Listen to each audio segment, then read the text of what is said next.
Hi there, Carissa here, Mono County's youth librarian. I wanted to take a moment and introduce you to the second series of the Evolution of Storytelling project. Yep, storytelling. You might be wondering what all the hype's about. Isn't story time for preschoolers after all? Do you remember how much you loved story time? The truth is, as a human, you're a born storyteller and listener. From your favorite Netflix series to your favorite YouTube channel to your Instagram profile or TikTok profile, we're constantly exchanging stories. The Evolution of Storytelling project, which I like to refer to as the ESP, was created specifically for Mono County teenagers. Not only because we've heard your frustrations about having nothing to do in town, but also to help prepare you for life after school. That's right. Good storytelling will take you far in life. Whether you plan to stick around town or explore the world, fitting in and standing out depends a lot on your storytelling skills. So the ESP connects you with local artists to help you develop a variety of storytelling techniques. The first series in the ESP was all about spoken stories, and we looked at the historical development of storytelling, public speaking, and spoken word. In the second series, we focus on illustrated stories, or how we can use images to tell our stories. Basically, with our advancements in technology, we've used a lot of different ways to tell stories. It started by telling them, and then we draw them. Perhaps you've seen petroglyphs in the area. Then we developed written language and started to write them. And by now, we're telling digital stories of all sorts. So in any case, second series, we're going to focus on those images. The workshops in the second series will focus on making zines, and they're going to be led by Lori Michelon, a local artist and the coordinator of the Mono County Library's Makerspace. If you want to participate in any of these workshops, you can pick up a supply kit at your local library. We've gone ahead and recorded each of the workshops since we didn't get anyone to sign up for the live workshops. So once you have your supply kit, you can go ahead and hit play and get to crafting. With all of that said, I'm going to pass things over to Laurie, who will introduce herself and tell you a bit more about herself. And then you're going to dive right into that first workshop of the Starfold zine. Happy storytelling. Hi, my name's Laurie, and I'm an artist who lives and works in the Eastern Sierra. I live in Tom's Place, and I work in Mammoth at the Makerspace. I'm the coordinator for the Mono County Library's Makerspace, and along with my coworker Julia, we've been making kits and doing projects that people can pick up, take home, and work on at their leisure, because of course we can't have people in the space right now because of COVID. One of the things I've been doing lately that I'm really enjoying is putting together a series of classes for Carissa and the Evolution of Storytelling project, which is such an awesome thing where you get to tell your own stories. And my part has been the art part, making handmade books that will be illustrated by you in a variety of ways, and a variety of different structures, the book structures. Starfold zine, zine is just short for magazine, accordion fold. We're gonna do mail art, I hope, at the end, possibly around Valentine's Day. So that's it. I'm a printmaker. I love to carve on wood and linoleum and some rubber material, and then print on paper and cloth. And sometimes it's animals, sometimes it's hybrid animals, humans. And I also love taking walks. So here I am outside in my neighborhood, seeing what's happening. Thanks. Hope to see you guys soon. Bye.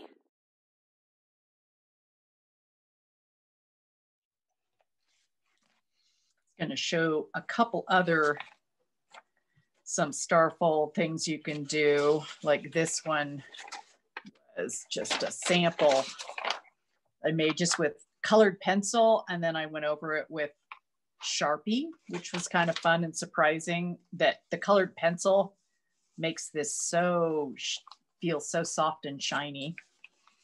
And then I bought this little group. It's called Justice. And this woman named CK Itamura of Peach Farm Studios in the Bay Area made these little slip cases, and she cut it, and it's about Ruth Bader Ginsburg.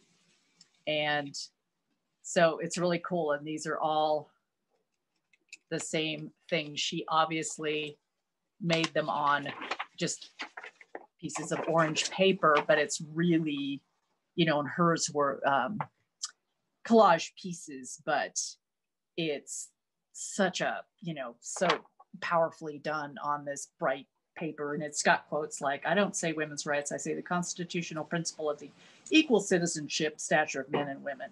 Anyways, like all these quotes that she did, and then they all come in this cute little pack. So it's amazing once you know how to do this, and then you kind of see these things everywhere, especially if you go to places that sell zines or different artists who make them. So you've got paper, you've got some book pages, which I've taken out of sad, sad old books that were getting thrown away. And you've got a pen and a glue stick. So I have some other things you might need, scissors, but I can totally show you how to get by without scissors. So the first thing we're going to do is work on the little zine, the little booklet. Then we'll go through that, then we'll set that aside, and then we'll work on the blackout poetry, which is again one of these pages. 2 pages in English and 2 pages in Spanish. And then we'll put them together. So first thing, 1 piece of paper. And I gave you guys extras because there's just always that moment where something happens and you need another piece of paper. All right. So I have a bone folder, which is not something that came in your kit. It's just what I use to fold and make creases, but it's not necessary. I just wanted to point that out, that that's what I'll be using. So the first thing you're going to do is take your piece of paper and you're going to fold it in half lengthwise, carefully matching up those corners. That's an important part. All these folds should be really careful. So again, all you have to do is fingernail stuff, but I love my bone folder. Okay. And then you're going to flip it this way and fold it in half again. Again, lining up those corners carefully, because it'll make a difference when you, and then you're going to crease it again.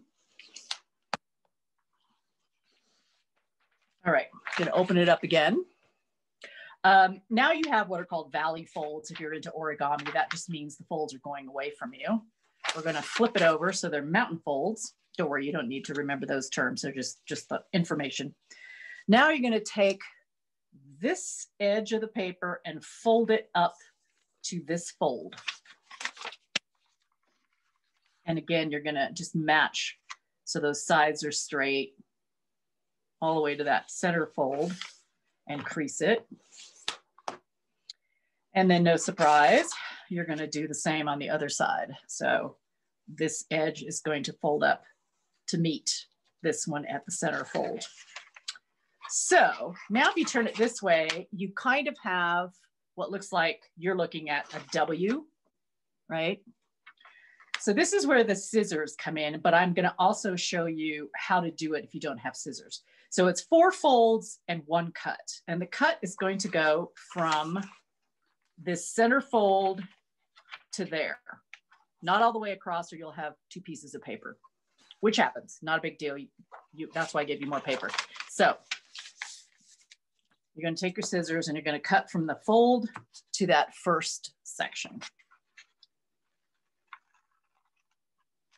So here's another way. If you don't have anything for cutting, you can use a ruler, and you have to commit by pressing down on it and tearing up. That's one way. another way. And another way that I think we all remember when we were children is folding back and forth and back and forth and back and forth, and even maybe getting it a little tiny bit wet. But so you just do that over and over again. And then, so yeah, good, I'm still in the frame. Then you just tear down like that. So those are just two other ways if you don't have scissors handy. All right, so back to your main one. Now you have your little cut and you have your 4 folds. You're gonna pick it up like this and push those ends together. Hence, you can now see why it's called star fold, because it's a 4-pointed star. And then you're just gonna kind of flatten those out, lay it down and kind of just go over it so that, because every time you add more paper to this bunch and bunch it up, it's gonna need more flattening on the creases. And then finally fold it all the way over, and this is where you kind of have to make it behave by really folding down on it on all the sides. So then you have your little star fold booklet. And so it's kind of this cool thing. You go from this 2-dimensional flat piece of paper to a 3-dimensional object. One of the many reasons I love this one. It's so simple. We're going to do a couple more things to this before we put it aside. First thing we're going to do is unfold it.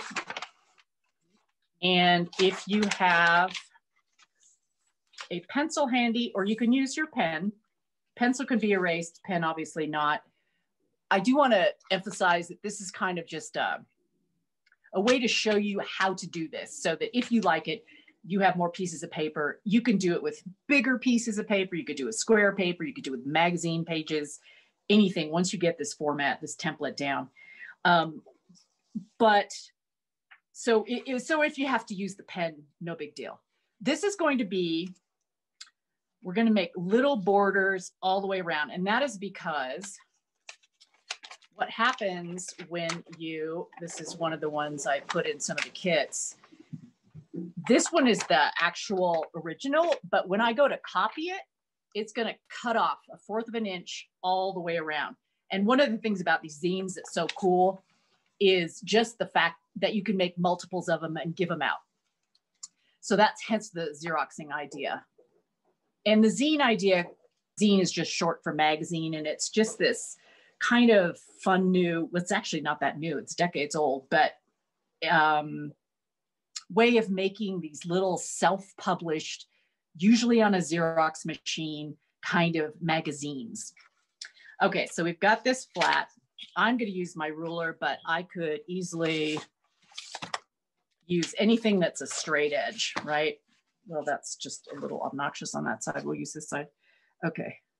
So like, I'm just eyeballing it like 1/4 of an inch in because of that cutoff. And I'm just going to draw a line, and I'm going to go the other, all the way around the 4 sides. And they don't even have to be super straight, just because I'm that person. Now, if you're somebody who loves to measure, go for it.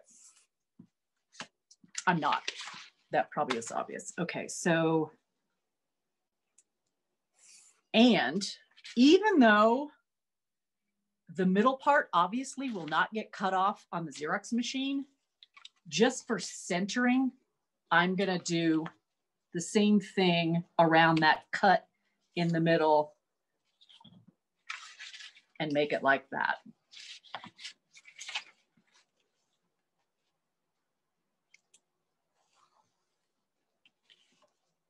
All right, so now I've got it all the way around 4 sides, and I've got it down the middle. Folding the booklet back up. Last lines I'm going to make, just because I want this front cover to be centered, whatever I do. So I'm going to draw a line on that side. So now I have this nice area to work in, and I'm going to do the same thing on the back side. With the insides, it doesn't matter. It's kind of fun to think about images sort of overflowing. The last thing we're going to do before we set this aside is I always number the pages. So the first one, I'm just going to make a little tiny F in the corner, open it up, 1, 2, 3, 4, 5, 6. So 6 pages to work with, and then the back. And the back is usually where you put things like made by.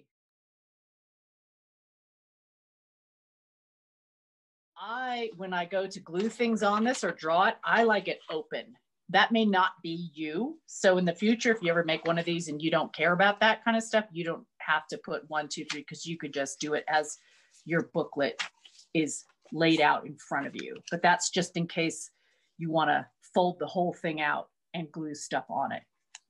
Okay, so now we're going to set that aside and do the blackout poetry. So basically, this is a way, it has its limitations. Obviously, you've got this piece of paper that I've given you, these 4 pages, which means you have eight sides to choose from. I don't know if you speak Spanish, you may know a lot of Spanish words, so you can choose some of those words. What I like about the blackout poetry is I'm taking this page and I am making my own sentence, or it might be a list of words I want and like. I could do things like circle Arthur and who is anxious. So that's all you're doing, is circling either words that you like that make a new sentence, a phrase, a few sentences. Maybe you just like lists of words. You can also do individual letters. For the purposes of our book, just because we're going to probably tear these out to glue them in the book, as I did on this one, doing individual letters will be more difficult, but that's not a big deal. You can still do, like, maybe I want to spell totally new words like S, like maybe I want to say she, and I don't see it in here. So I'm going to go S-H-E, and you can force it to be more what you want it to be by doing it that way. But it's also kind of fun to just play around with the words that are there and see if you can create a sentence. Or I might have just said the. Every time I see the, just like the, that's a fun word, and just over and over, the, and then have it at the very end, the banner or something like that. Anything you want. This is totally up to you. So like I said, you've got basically 4 faces, 4 pages of English, and then 4 sides of Spanish to play around with. I did want to show you this book called The Humament. It was this guy, Tom Phillips, found this book. It was a Victorian novel called The Human Document. And this is a you can buy the reproduction now, but he took this at, I don't know how, 7 years. I'm not sure how long it took him, but he went through every single page of this book and he colored on it, he collaged, he did all kinds of, and he's made it into apparently a story now of like, I don't know, 300 or 400 pages. I haven't read it all yet, but I just love the visuals and I love words and the way they stand out. So that's something, you know, that you can always add, you know, crazy color to. And I like the way he's connected some of the words. That's another way to do that. Like, so then I started picking up books from the library that were going to be thrown out and adding things to them and making my own. So you could just like have a whole book. I kind of use it as a sketchbook. So it's just kind of a fun thing to continue. I love that. That's super cool. Doing. So especially James Patterson. Okay. One of the things, you can either do this before you kind of tear out the areas, or you can do it afterwards. Like I could start just, and this is just about making marks. It's not like you're, you know, you can cross hatch, you can make swirly circles.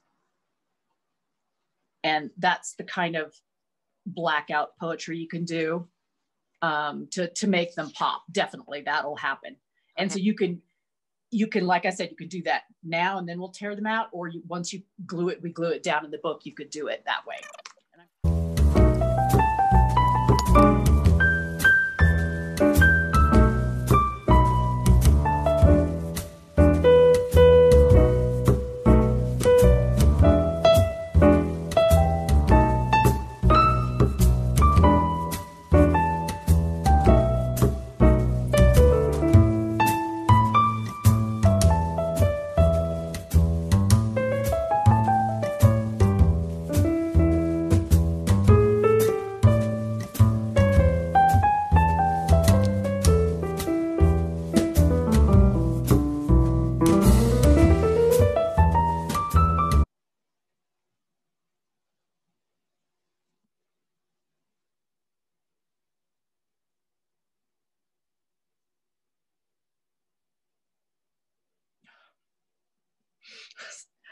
Always happens with the cat.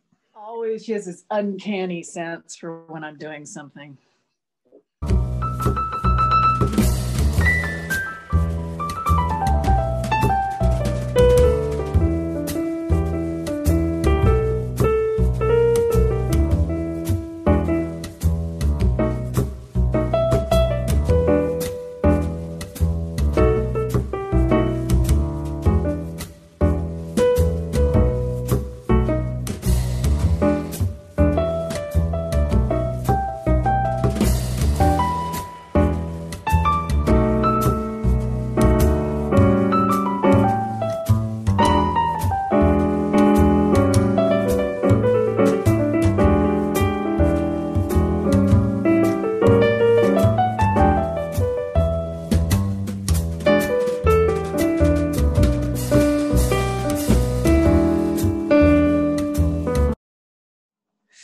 All right, so one page I have just done this kind of all over scribbly stuff, which is just kind of satisfying and then makes all the words pop. This one, I'll probably do it this way. I'm gonna just tear these out. All right, so back to our little book. So like I said, I'm the type of person that just needs it back flat, but if you aren't, then don't bother to do it that way. I'm going to keep track of the fact that that's my front and my back is right next to it. So I will come up with something later for the title and the back page. I'm just going to work on these other 6 pages. So I'm going to flip it around to page 1 and I'm going to tear out my first little bit here. And I'm not going to be super careful about it because I like the way that looks. In order to glue, one of the best ways to glue and not make a mess is to take another one of these pieces of paper and put it down, flip your part you're going to glue, and go out kind of from the middle so that you get all the edges. And by having this paper down, that way you don't get everything all messy. And you just go out and then move that paper, bring this guy back, and I'm going to decide I'll just put him up here. And I can also use this paper like that to smooth the glued part down.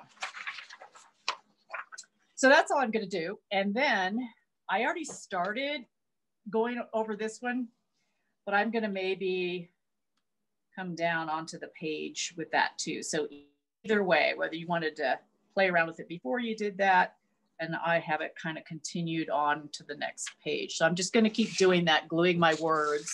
And I may not have enough to make it all the way to page 6, but I'll figure something out if I get there. And so that's, I'm gonna now probably tear out these little guys and put them like there and go over them. Yeah, I probably won't make it to the next, but I might have to add some more to my sentence. You may have more. If you have many more words, I tend to be one of those people who just like is minimal. But if you have more words, obviously you can glue more things on each page.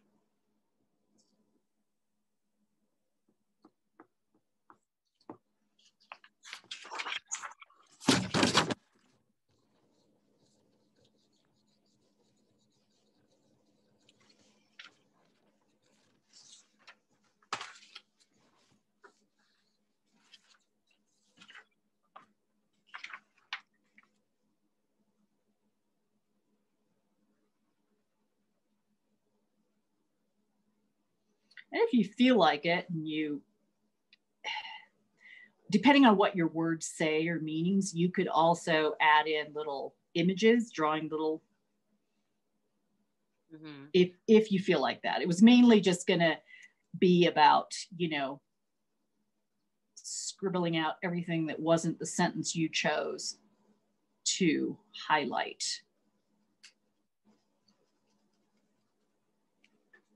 I love the contrast too of the older paper on the newer paper. Oops, that is not the cap for that. That's the cap for the glue.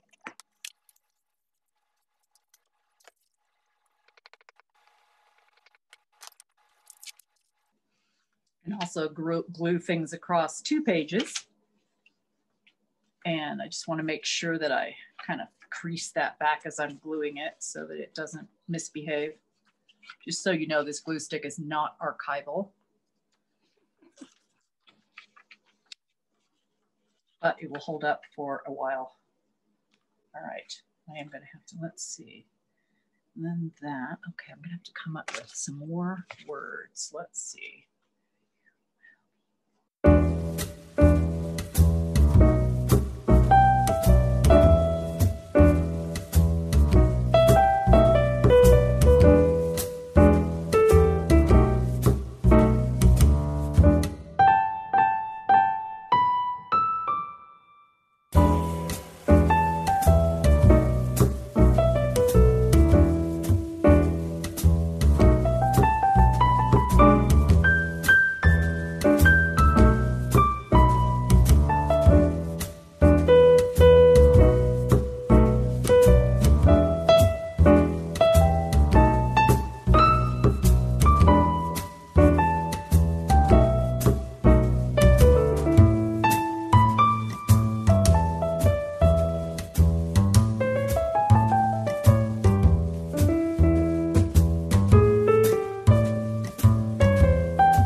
Yeah, on that back page, you'll just put, you know, by your name and today's date, and then come up with a title for the front once you've gotten everything down.